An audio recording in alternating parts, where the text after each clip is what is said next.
അസ്സലാമു അലൈക്കും വറഹ്മത്തുള്ളാഹി വബറകാത്ത്. ഏറ്റവും പ്രിയ നിറഞ്ഞ ശ്രോതാക്കളെ,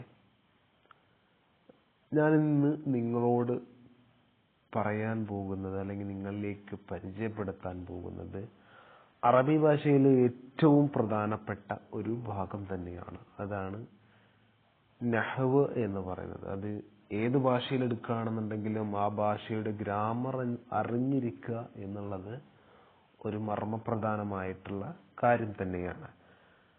അപ്പോൾ ഇൻഷാ അല്ലാഹ് നമ്മൾ നീങ്ങുന്നത് അറബി ഭാഷയിലെ ഏറ്റവും പ്രധാനപ്പെട്ട വിഷയമായ നഹ്വുൽ വാളിയിലെ ആദ്യത്തെ ബുക്കായ നഹ്വുൽ വാളി ജുസുൽ അവ്വലിലെ ആദ്യത്തെ ചാപ്റ്റർ, നിങ്ങൾ സ്ക്രീനിൽ കാണുന്നത് പോലെ അൽ ജുംലത്തുൽ മുഫീദ എന്നുള്ളതാണ്. ആദ്യം നമുക്ക് ഈ താഴത്ത് കുറച്ച് പോയിന്റ്സ് കൊടുത്തിട്ടുണ്ട്, അതൊന്ന് വായിച്ചിട്ട് എന്താണ് സംഭവം എന്ന് ഉള്ളത് ഞാൻ പറയാം.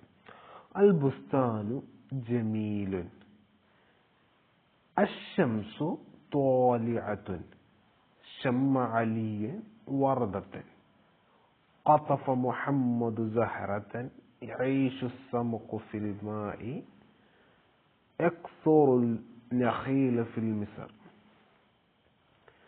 ഇവിടെ 6 പോയിന്റ്സ് ആണ് കൊടുത്തിട്ടുള്ളത്. 3 പോയിന്റ്സ് ഒരു സൈഡിൽ, 3 പോയിന്റ്സ് ഒരു സൈഡിൽ. ഇൻഷാ അല്ലാഹ് നിങ്ങൾക്ക് അതിന്റെ മീനിങ് അറിയുമെന്ന് ഞാൻ വിശ്വസിക്കുന്നു. അല്ലെങ്കിൽ ഒന്നുകൂടി ഞാൻ പറഞ്ഞു തരാം. അൽ ബുസ്താനു ജമീലൻ, ഭംഗിയുള്ള പൂന്തോട്ടം. പൂന്തോട്ടം ഭംഗിയുള്ളതാണ്. അശ്ശംസു ത്വാലിഅത്തുൻ, സൂര്യൻ ഉദിച്ചിരിക്കുന്നു. ശമ്മ അലിയുൻ വറദത്തൻ, ശമ്മ അലി എന്നാൽ അലി എന്ത് ചെയ്തു? പൂവ്, റോസാപ്പൂവ് എന്ത് ചെയ്തു? മണത്തു. ഖതഫ മുഹമ്മദുൻ സഹറത്തൻ, മുഹമ്മദ് പൂവ് എന്ത് ചെയ്തു? പറിച്ചു എന്നാണ്. യഈശു സമഖ ഫിൽ മാഇ, മത്സ്യങ്ങൾ ജീവിക്കുന്നത് വെള്ളത്തിലാണ്. യക്സുറുൽ നഖീല ഫിൽ മിസ്ർ, മിസ്റിൽ എന്തുണ്ട്? ധാരാളം ഈന്തപ്പനകൾ എന്തുണ്ട്? ഈജിപ്തില് ധാരാളം ഈന്തപ്പനകൾ ഉണ്ട് എന്നാണ്. ഇവിടെ 6 പോയിന്റ്സിലും നമ്മൾ മീനിങ്സ് പറഞ്ഞു. എന്താണ് ഈ സംഭവം എന്ന് വെച്ചാൽ മീനിങ് ഫുൾ സെന്റൻസ് എന്നാണ് ഇംഗ്ലീഷിൽ നമുക്ക് പറയാം. ഒരു സെന്റൻസ് 1 or 2 വാക്കും ചേർന്നിട്ട് അല്ലെങ്കിൽ അധികമോ വാക്ക് ചേർന്നിട്ട് ഒരു മീനിങ് ഫുൾ സെന്റൻസ് ഉണ്ടാക്കുന്നതിനെയാണ് ജുംലത്തുൽ മുഫീദ എന്ന് പറയുന്നത്. ഒന്നുകൂടി പറയാം, മീനിങ് 2 or 3 അല്ലെങ്കിൽ അധികമോ സെന്റൻസ് വാക്കുകൾ ചേർന്നിട്ട് ഒരു സെന്റൻസ് മേക്ക് ചെയ്യുന്നതിനാണ് എന്താ പറയാ? ജുംലത്തുൽ മുഫീദ എന്ന് പറയുന്നത്. അപ്പൊ അത്രയുള്ള കാര്യങ്ങള് ഓക്കെ ഒന്ന് എല്ലാവരും മനസ്സിലാക്കിയിരിക്കുക. ഓക്കെ, ഇനി താഴത്ത് കൊടുത്ത ബഹ്സ്, ഇതിന്റെ ഒരു വിശദീകരണം കൊടുത്തിട്ടുണ്ട്, അതൊന്ന് നമുക്ക് വായിച്ചു നോക്കാം.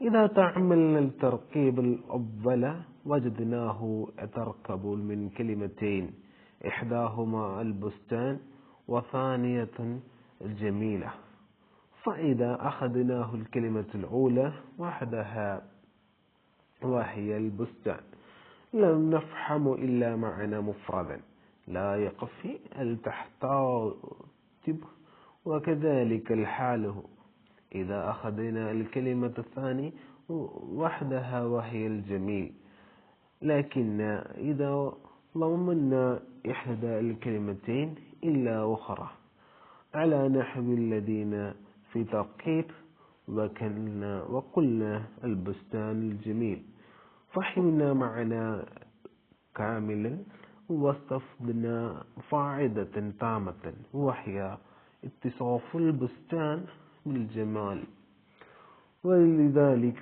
يسمى هذه التركيب الجملة المفيدة. وكل واحدة من الكلمتين تعد جزءا من هذه الجملة، وهكذا يقال فيه الأمثلة الباقية. وبهذا نرى أن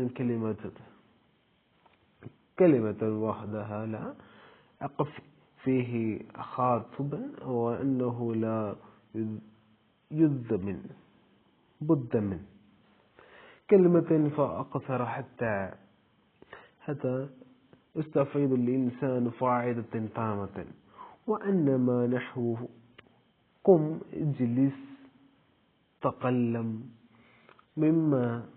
مما ظاهره وأنه كلمة واحدة فيه تحتاب فليس فيها حقيقة بكلمة واحدة وإنما هو جملة مركبة من كلمتين إحداهما الملفوظ وهي قم مثاله الأخرى غير الملفوظة وهي أنت التين يفهمهما السامع من كلام وإن لم ينطق بها എന്ന് പറയുന്നത് നമ്മൾ ഇതിൽ ഒരു വാക്ക് രണ്ട് വാക്കുകൾ ചേർന്ന ഒരു സെന്റൻസ് ആണെങ്കിൽ അതിൽ ഒന്ന് എടുത്തു കഴിഞ്ഞാൽ നമുക്ക് എന്ത് ചെയ്യാൻ കഴിയില്ല, അതിനൊരു പൂർണ്ണമായിട്ടുള്ളൊരു അർത്ഥം കിട്ടില്ല. ഇതിന് മുകളിൽ കൊടുത്താൽ നമുക്ക് കാണാൻ കഴിയും. ഇഹ്ദാഹുമ അൽ ബുസ്താനു അൽ അസാനി അതുൽ ജമീലൻ ഇദാ അഖദ്ന അൽ കലിമത്തുൽ ഊല വഹദ്ന വഹിയൽ ബുസ്താനു. നമ്മൾ അതിലൊരു വാക്ക് എടുത്തു കഴിഞ്ഞാൽ നമുക്ക് എന്ത് ചെയ്യാൻ കഴിയില്ല, ബുസ്താൻ പൂന്തോട്ടം എന്നുള്ളത് കിട്ടും. പക്ഷെ ഇതൊരു പൂർണ്ണമായിട്ടുള്ള സെന്റൻസ് അല്ലല്ലോ അല്ലേ. ലം യഫ്ഹമു ഇല്ലാ മഅനാ മുഫ്രദ. ഇതിന് നമുക്ക് എന്ത് ചെയ്യില്ലോ, ഒറ്റ വാക്കുള്ള അർത്ഥമല്ലാതെ ഇതിന് നമുക്ക് വേറൊന്നും തിരിച്ചറിയാൻ കഴിയില്ല. പൂന്തോട്ടം എന്തോ ആണ്, ചിലപ്പോൾ പൂന്തോട്ടം ഭംഗിയുണ്ടാവും, ചിലപ്പോൾ പൂന്തോട്ടം ഭംഗിയില്ല, എങ്ങനെ പൂന്തോട്ടം നശിച്ചു പോയി ഇതൊന്നും നമുക്ക് അറിയാൻ കഴിയില്ല. ഓക്കെ, അപ്പോൾ വേറൊരു വാക്കും കൂടി ആഡായി വരുമ്പോഴേ ആ ഫസ്റ്റ് എഴുതിയ വാക്കിന് പൂർണ്ണമായിട്ടുള്ളൊരു അർത്ഥം ഉണ്ടാവുകയുള്ളൂ. ഇതിനാണ് പൂർണ്ണമായിട്ടുള്ള അർത്ഥമുള്ള സെന്റൻസുകൾക്ക് എന്ത് പറയും, ജുംലത്തുൽ മുഫീദ എന്ന് അറബിയിൽ പറയും.